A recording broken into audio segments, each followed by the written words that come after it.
बिस्मिल्लाहिर्रहमानिर्रहीम। अस्सलाम वालेकुम नाज़रीन, आप यूट्यूब चैनल देख रहे हैं। मैं इमरान ख़ान हूँ। पाकिस्तान में कल ईद का पहला दिन था। बड़ा ही धमाका खेज़ किस्म का दिन था ख़ित्ते के हवाले से। लेकिन सबसे पहले आगाज़ करते हैं पाकिस्तान के सबसे बड़े और मकबूल लीडर, पाकिस्तान के साबिक़ वज़ीर आज़म और पाकिस्तान की आवाम की अक्सरियत के मुश्तरका लीडर इमरान ख़ान साहब। उन्होंने अपने बेटों से बात की है टेलीफोन पे, और बात तो बड़ी लंबी चौड़ी है, लेकिन एक जुमले में सारी कहानी है। इमरान ख़ान ने अपने बेटे से कहा, जो उनकी बहन ने रिपोर्ट भी किया, कि कासिम, मेरे पाकिस्तानियों को मेरी तरफ से ईद मुबारक देना। ये इमरान ख़ान साहब ने जेल से आप सारे पाकिस्तानियों को ईद मुबारक का पैगाम भेजा है। तो अब मैं इससे ज़्यादा क्या कहूँ। वो जेल में भी आपके बारे में सोचता है, जेल काट भी आपकी वजह से रहा है। उसने कहा था कि मैं आपका नाक नहीं कटवाऊँगा। उसने कहा था कि मैं आपको झुकने नहीं दूँगा। उसने कहा था जो जो वादा उसने आपके साथ किया उसने पूरा किया। वो भागा नहीं डर के। उसने सौदेबाजी नहीं की। उसने आसिम मुनीर के सामने घुटने नहीं टेके, वरना हर जर्नैल के सामने हर सियासतदान ने या तो घुटने टेके हैं या गर्दन कटवाई है। इमरान ख़ान साहब ने फंसा भी लिया और हार भी नहीं मानता। एक आंख भी उसकी इन्होंने ज़ाया कर दी, और ये सरकारी ज़राए बताते हैं, और इसके बावजूद वो आदमी पीछे हटने के लिए तैयार नहीं है। ये इमरान ख़ान का पैगाम था, आप तक पहुंच गया। इमरान ख़ान ने और भी बहुत पैगाम दिए हैं आपके लिए, और उसको उम्मीद है कि उसकी कौम एक दिन खड़ी हो जाएगी, और इसी उम्मीद के सहारे वो ये लड़ाई इस कौम के लिए लड़ रहा है। बहरहाल अभी चलते हैं जो खित्ते की सूरत हाल है उसकी तरफ। इसराइल ने ईरान की एटमी साइट पर हमला किया, और इसके जवाब में ईरान ने भी इसराइल की एटमी तनसीबात के करीब बड़ा खौफनाक अटैक किया है। अब इन दोनों हमलों में कोई ताबकारी फैली नहीं है, लेकिन ये खदशात बढ़ते चले जा रहे हैं। आलमी इदारा जो एटॉमिक मामलात को देखता है, AIEA, वो खासे परेशान है कि अगर कहीं रेडिएशन हो गई या कोई इस तरह के हालात पैदा हो गए तो दुनिया बड़ी अजीबोगरीब सिचुएशन से दो चार हो जाएगी। वो लोग जिनका जंग के लिए कोई कसूर नहीं है वो भी इसको भुगतेंगे। ईरान ने जौहरी तनसीबात के ऊपर जो है वो उनके करीब अटैक किया है, और ये जो एक शहर है ईरान का, दिमोना, यहाँ पे ईरान ने हमला किया। और पहले इससे ईरान के शहर नतंस पे जौहरी तनसीबात पर इसराइल और अमेरिका ने हमले किए थे। ईरान ने अब जवाबी कार्रवाई की है, और ये सहूनी जौहरी तनसीबात पर उसने हमला कर दिया है। अब दो जगहों पे ईरान ने अटैक किया। इन दोनों जगहों के दरमियान ज़्यादा कोई फासला नहीं है, यानी अगर आप स्ट्रेट लाइन देखें तो लगभग 25-30 किलोमीटर का फासला है। ये इस जगह पे ईरान ने अटैक किया। इसमें से एक अराद शहर है और एक डमूना का इलाका है। अराद का इलाका और डमूना का इलाका, यहाँ पे करीबी इसराइल की जो है वो जौहरी तनसीबात है, और इसके बाद पूरे खित्ते में खासतौर पे इसराइल में खौफ की लहर दौड़ गई है। लेकिन इन दोनों हमलों ने नुकसान बहुत ज़्यादा कर दिया, यानी इसराइल को कभी इतना परेशान नहीं देखा गया, और इतना तज़ब्ज़ुब और इतनी बौखलाहट इसराइल की नहीं देखी गई जितनी इन दो हमलों में देखी गई है। ये दोनों हमले बैलिस्टिक मिसाइल के ज़रिए किए गए ईरान की जानिब से, और इन दोनों हमलों को रोकने के लिए आयरन डोम ने अपना पूरा जोर लगाया। वजह यह है कि जो जितना हसास इलाका होता है वहाँ पे फ़िज़ाई दिफाई निज़ाम उतना मजबूत और मरबूत लगाया जाता है। आयरन डोम की जो छतरी पूरे इसराइल के ऊपर लगाई गई थी, इस इलाके पे ख़ास तौर पे बैटरियाँ और इंटरसेप्टर्स जो हैं वो उनको लगाया गया था, उनकी ड्यूटी थी यहाँ पे। लेकिन पूरी कोशिश के बावजूद ईरान के इन बैलिस्टिक मिसाइल्स को रोकने में आयरन डोम या फ़िज़ाई दिफाई निज़ाम जो है इसराइल का वो नाकाम रहा। अब तबाही बहुत ज़्यादा हुई है। ये जो अराद का इलाका है, यहाँ से तो रिपोर्ट हो रहा है कि 100 से ज़ायद लोग इसमें ज़ख्मी हुए हैं। अभी तक कोई जो मारे गए हैं वो तो रिपोर्ट नहीं हुए, लेकिन 100 से ज़ायद ज़ख्मी हुए हैं, और बहुत सारे लोगों के बारे में बताया जा रहा है कि वो मलबे के नीचे दबे हुए हैं, और वहाँ पे इमदादी कार्रवाइयाँ जारी हैं। इसके अलावा जो दूसरा इलाका डमूना का है, उधर तो बहुत खौफ फैल गया। उसको तो इसराइली मीडिया ने रिपोर्ट किया। इससे पहले इसराइली मीडिया लगातार छुपा रहा था, हर किस्म के हमले को वो छुपा रहे थे, अपने नुकसान को वो छुपा रहे थे, लेकिन एकदम उन्होंने बताना शुरू कर दिया। इसका मतलब है कि ये बहुत अलार्मिंग सिचुएशन है इसराइल के लिए। नेतन्याहू ने जो एक स्टेटमेंट दिया, वो स्टेटमेंट अगर मैं आपको पढ़ के सुनाऊं तो आपको सारी कहानी समझ आ जाएगी कि कितना प्रेशर है इस वक्त। अब ये जो एक ट्वीट आया नेतन्याहू का, ये मैं आपको पढ़ के सुनाता हूँ। नेतन्याहू ने कहा कि हमारे मुस्तकबिल की मुहिम में ये एक बहुत मुश्किल शाम है। थोड़ी देर पहले मैंने अराद के मेयर उससे बात की और उससे कहा कि वो तमाम इजरायली शहरियों की जानिब से ज़ख्मियों की सलामती के लिए हमारी दुआएं पहुंचा दें। मैंने अपने दफ्तर के डायरेक्टर जनरल को हदायत दी है कि वो तमाम सरकारी वजारतों के साथ मिलकर हर मुमकिन इमदाद फराहम करें। मैं इस वक्त मैदान में काम करने वाले हंगामी इमदादी कुव्वतों के हौसला अफजाई करता हूँ और मैं हर एक से अपील करता हूँ कि वो होम फ्रंट कंपाउंड की हदायत पर अमल करें। हम तमाम महाजों पर अपने दुश्मनों को निशाना बनाना जारी रखेंगे, ये जनाब इन्होंने कहा है। अब इसको ज़रा आप समझे ना कि इसराइल के ऊपर दबाव कितना ज़्यादा आया कि इसराइली वज़ीर आज़म ने 2-3 अलग अलग किस्म के स्टेटमेंट जारी कर दिए हैं इस हमले के बाद। ये 2 हमले खौफनाक थे। अच्छा, इसके अलावा ना एक और बड़ी खौफनाक चीज़ हुई। देखिए, अभी ये एटॉमिक साइट्स के करीब हमले कर रहे हैं। ईरान का भी जो एटमी तनसीबात हैं, कोई ऐसी जगह पे अटैक नहीं हुआ जिससे रेडिएशन फैले या ताबकारी असरात निकलें। और ईरान ने वैसे भी अपना जो एटमी मवाद जो उसने अभी तक हासिल किया है वो ज़ेरे ज़मीन बहुत नीचे छुपाया है। वहाँ तक अमेरिका का कोई हथियार पहुँच नहीं सकता जब तक कि उसकी फ़ौजें वहाँ पर ना उतरें या कोई गद्दार अंदर से कार्रवाई ना डालें। और दूसरी जानिब इसराइल जो है वो वुल्नरेबल है। अगर ईरान कहीं इसी मिसाइल को जो उसने थोड़ा दूर मारा, अगर वो उसको उस एरिया में मार देता एग्जैक्टली, तो पूरे खित्ते को इसके असरात भुगतने पड़ते। ये बात अमेरिका को भी समझनी पड़ेगी और इसराइल को भी समझनी पड़ेगी और पूरी दुनिया को कि ये आग से खेल रहे हैं और लाखों इंसानों की जानें, जिंदगियां, उनकी सेहत ये खतरे में पड़ जाएगी पूरे खित्ते में। गल्फ के वो ममालिक जिनका कोई ताल्लुक नहीं है वो भी भुगतेंगे बाद में। बहरहाल, डोनाल्ड ट्रंप ने एक बड़ी खौफनाक धमकी लगाई। वो धमकी मैं आपको पहले पढ़ के सुनाता हूँ, उसकी वजह भी आपको मैं बताता हूँ डोनाल्ड ट्रंप ने अब ये धमकी क्यों लगाई। डोनाल्ड ट्रंप ने ईरान को दिया है 48 घंटों का अल्टीमेटम, यानी 48 घंटों का, अब ये गिनती शुरू हो गई है घंटों की। डोनाल्ड ट्रंप ने कहा कि ईरान के पास 48 घंटे हैं, वो खामोशी से आराम से आबनाए हुर्मुज़ को खोल दे। अगर वो 48 घंटों में आबनाए हुर्मुज़ को नहीं खोलता तो मैं बहुत तबाही फेरूंगा, ये डोनाल्ड ट्रंप ने कहा। अब वो तबाही के बारे में क्या कहा कि अमेरिका क्या रद्द-ए-अमल देगा अगर आबनाए हुर्मुज़ नहीं खोलता। उन्होंने कहा जी ईरान के अहम पावर प्लांट्स को निशाना बनाएंगे जिसका आगाज़ बड़े बिजली घरों से किया जाएगा। वाशिंगटन इस मामले में किसी ताख़ीर का मुतहम्मिल नहीं हो सकता। ये जनाब डोनाल्ड ट्रंप ने धमकी लगाई और खुलकर लगाई कि हम इनकी तनसीबात सारी तबाह कर देंगे ईरान की और बहुत नुकसान पहुंचाएंगे। इसका रद्द-ए-अमल जो है वो ईरान ने भी दिया है और ईरान का रद्द-ए-अमल पहले आप पढ़ लो, मैं बताता हूँ आपको ये क्यों डोनाल्ड ट्रंप ने ये कहा कि 48 घंटे में आपने हुर्मुज़ ना खोली तो ईरान के पावर प्लांट तबाह कर दिए जाएंगे। ये क्यों कहा ये मैं आपको बाद में बताता हूँ, लेकिन पहले आप ईरान का जवाब देख लें। उन्होंने कहा जी following previous warning, if Iran fuel and energy infrastructure is attacked by the enemy, अगर दुश्मन ने ईरान के जो फ्यूल के और एनर्जी के, तवानाई के इंफ्रास्ट्रक्चर हैं, अगर उनको तबाह किया, उसके ऊपर हमला किया, तो इसके बदले में खित्ते में जो अमेरिका और उसके रजीम से मुताल्लिक जितने भी रीजनल टारगेट्स हैं और जितने भी इंफ्रास्ट्रक्चर्स हैं वो सारे निशाना बनेंगे, चाहे वो एनर्जी के हैं चाहे वो इंफॉर्मेशन टेक्नोलॉजी के हैं। ईरान ने भी जवाब दिया कि फिर पूरे रीजन के अंदर, यानी पहले भी वो ये कह चुके हैं कि अगर हमारी बिजली या तवानाई बंद होगी या हमारी ऑयल साइट्स के ऊपर अटैक किया जाएगा, एनर्जी साइट्स के ऊपर अटैक किया जाएगा, तो फिर बचेगी किसी की भी नहीं। और यहाँ पे याद रखिएगा अमेरिकन कंपनियाँ दुनिया में सबसे ज़्यादा दौलत बना के यहाँ से ले जाती हैं। ये बड़ी बड़ी जो तनसीबात हैं, बड़ी बड़ी जो ऑफिसेज हैं, ये बड़ा बड़ा जो निज़ाम चल रहा है, इसमें अमेरिकन बेशुमार पैसा कमा रहे हैं। ऑयल कंपनीज में ख़ास तौर पे इस बिज़नेस में अमेरिकन बिलियनियर्स, इसके अंदर उनकी बड़ी बड़ी कंपनियां हैं और बहुत पैसा अमेरिका में जाता है। बहरहाल अब ये ईरान ने भी वापस वार्निंग दे दी है कि जनाब आप जो करेंगे वो फिर हम भी करेंगे। ये बात हमें ज़हन में रखनी पड़ेगी कि ईरान को जो ईरान के साथ किया गया, ईरान ने वापस वो किया, और जो ईरान ने वार्निंग दी, ईरान ने उसके ऊपर अमल दरामद किया। उन्होंने इस जंग में अपनी एक क्रेडिबिलिटी बनाई है कि जो हम कहते हैं फिर वो हम कर भी देते हैं। जब हम बताते हैं कि अगर ये किया तो ये करेंगे, तो फिर वो हम कर भी देते हैं।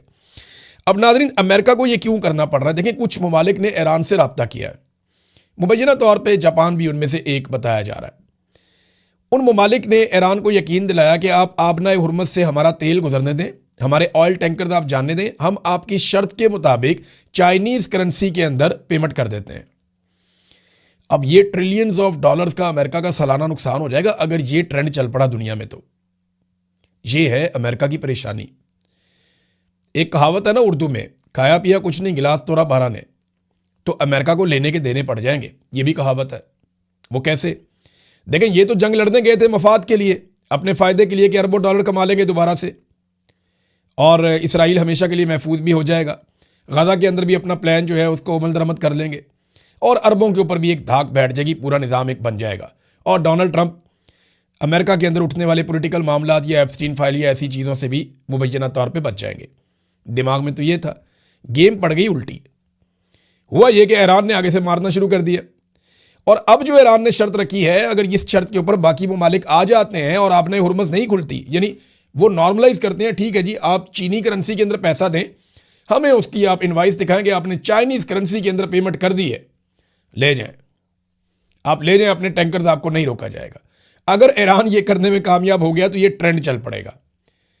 फिर रशिया जो है वो अपनी करेंसी के अंदर पेमेंट करवाएगा, चाइना अपनी करेंसी के अंदर पेमेंट करवाएगा और आहिस्ता आहिस्ता यूरो के अंदर पेमेंट होगी, बाकी तो डॉलर नीचे जाए। डॉलर अगर नीचे चला गया आलमी सतह के ऊपर, या डॉलर के अंदर या पेट्रो डॉलर की जो टर्मिनोलॉजी है ये अगर इफेक्ट हो गई, तो फिर अमेरिका का जो सुपर पावर का स्टेटस है वो खतरे में पड़ जाएगा। एक नया वर्ल्ड ऑर्डर आ जाएगा।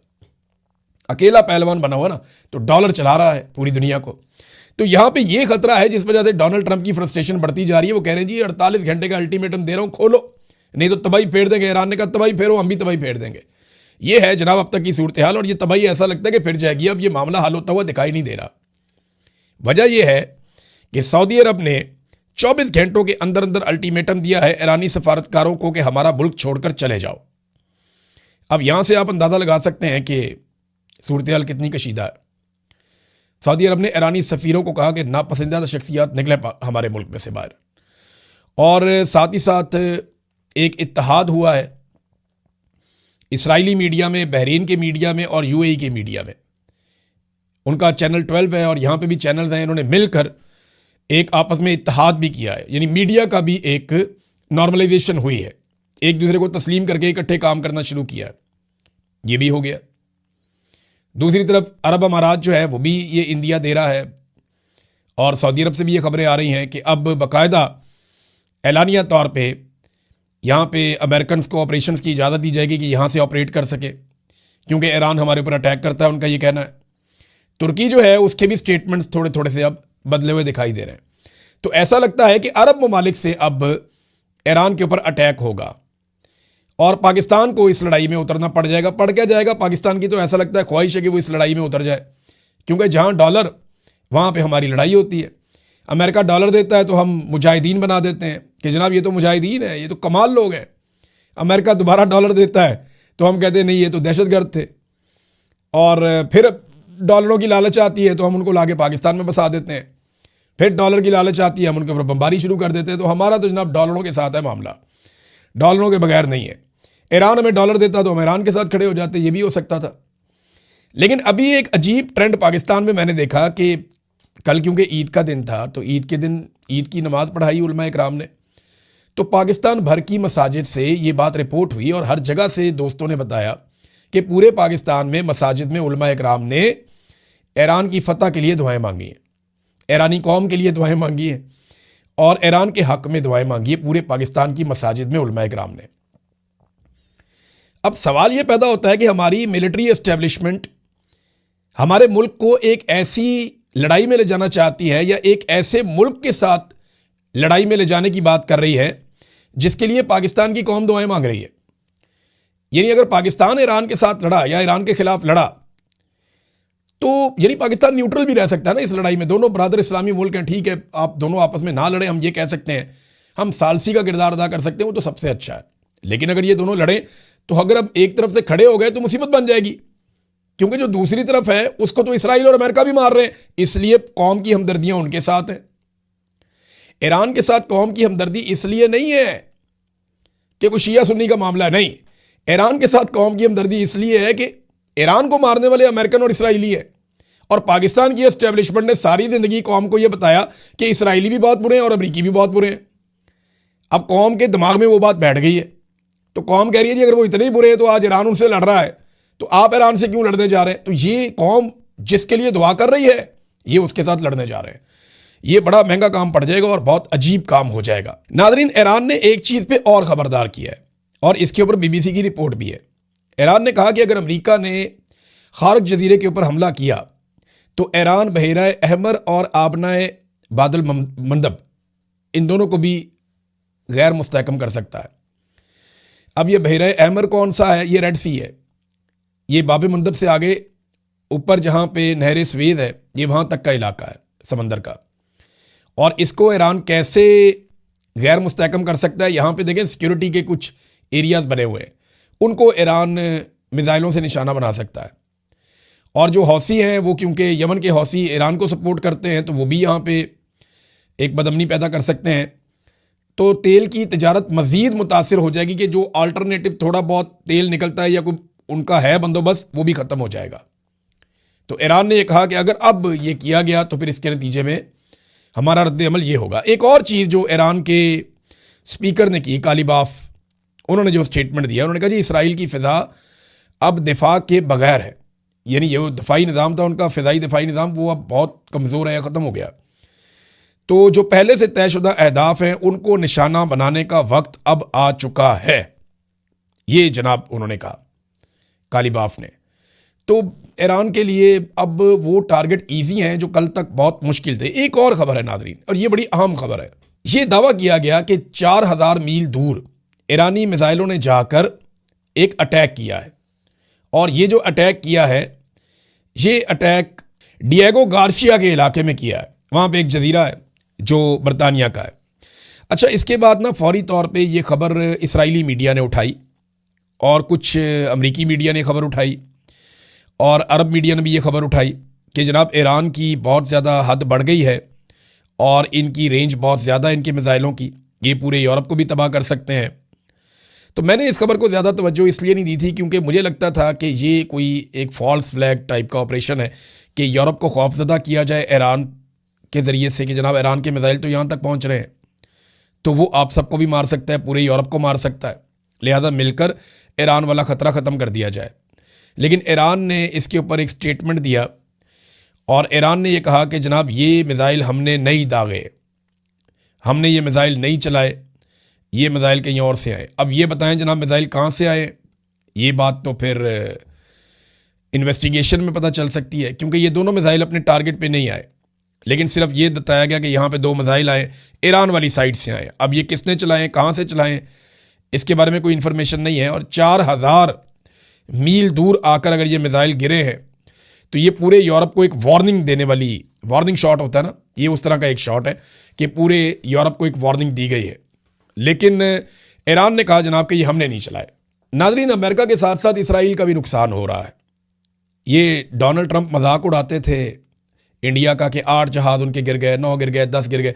तो इकोनॉमिक टाइम्स ने लिखा कि डोनाल्ड ट्रंप भारत को कहते थे कि उनके 8 जहाज़ गिर गए, तो उधर 3 हफ्ते के बाद अमेरिका के अपने 16 जहाज़ मुख्तलिफ रिपोर्ट्स के मुताबिक गिर चुके हैं। तो अब अमेरिकी मीडिया भी डोनाल्ड ट्रंप का मजाक उड़ा रहा है। उधर ईरान ने इसराइल का एक और तैयारा गिरा दिया है F-16 और इसका दावा भी किया गया। अच्छा, एक चीज़ और है जो ईरानी फ़ौज के तर्जुमान कर्नल इब्राहिम ने कही है। कर्नल इब्राहिम जुल्फ़िकारी को आप देख रहे हैं गुज़िश्ता चंद दिनों से बड़ी संजीदा तरीके से आकर बात करते हैं, ना वो आंखें मारते हैं, ना वो गंदे इशारे करते हैं, ना वो गाली देते हैं, ना वो बड़के मारते हैं। वो आते हैं और प्रोफेशनल तरीके से अपनी बात करते हैं और चले जाते हैं। उनके हथियार बोलते हैं, जंग में उनकी कामयाबी बोलती है। अब वो ये कहते हैं कि ईरान अब पहले से ज़्यादा जारे हो चुका है, 3 हफ्ते तक दुश्मन की एक एक कमज़ोरी को देखा गया है। अब वो क़यामत ढाएंगे कि इसराइल सारे जराइम और मुजालिम भूल जाएगा। और कल का दिन जो है वो इस बात का सबूत भी है।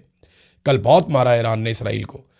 इसराइल ने पूरी कोशिश की इंटरसेप्ट करने की उन मिसाइलों को, लेकिन वो जाकर गिरे हैं और उसकी वजह से पूरा इसराइल लड़स गया है। तो नाज़रीन, अब तक के लिए इतना ही। अपना ख्याल रखिएगा, अपने इस चैनल का भी। अल्लाह हाफ़िज़।